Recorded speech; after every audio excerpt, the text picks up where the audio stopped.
Hey everyone, we're going to establish the identity given here, and we're going to expand using our sum and difference formulas. So the first part is pretty easy. We're just going to use our formulas and expand this. So I'm going to do that. These are the two formulas we're using. The first one is plus, so just copy this down. That's going to be cosine of alpha times cosine of beta minus sine of alpha times sine of beta. All right, and then we're dividing by, now we're going to do this one here, and it's the same thing but with a plus. Remember the cosine one, it's opposite signs.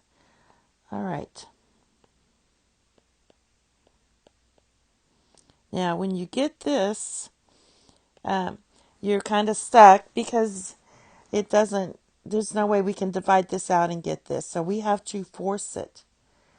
And the way to force it is in a good, because this is an identity, it's not as hard as you think sometimes, but since we need a 1, what I'm going to do is I'm going to take this. They both have 1s here. I'm going to take cosine of alpha times cosine of beta and divide it by itself. Cosine of alpha times cosine of beta. That's going to give me 1. And since it's an identity, everything else should fall into place. So basically what I'm going to do is subtract sine of alpha times sine of beta and divide by this. So each of these terms, 1, 2, 3, 4, we're going to divide by cosine of alpha times cosine of beta. Now let's do the denominator, the same thing. Copy this down, cosine of alpha times cosine of beta, divide it by this again. Always dividing by the, you have to divide by the same thing. Let me put alpha there. Cosine of alpha times cosine of beta. Then we have a plus. Now copy this down.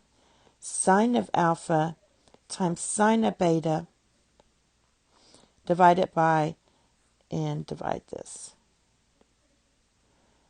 For some reason I don't want to put alpha there. Cosine of beta. Now everything should fall into place because it's an identity. This equals 1. Match up your angles. That's 1 times 1 gives you 1. Minus. Match up your alphas. That's going to be tan of alpha. Sine divided by cosine is tan. And it has to be the same angle. Same thing for this one, but with beta. All right, and now let's do the denominator. Again, we set this up. This just equals 1. So you get 1 plus, and then match up your angles. Sine of alpha divided by cosine of alpha is tan of alpha times, again, tan of beta. So very simply, anytime you have identities, if you have a 1 here, and there's 1 both in numerator and denominator, that's a little trick you can do. And this one we had to force it. So that's your final answer, and we did verify it. Thank you. Have a nice day. Bye-bye.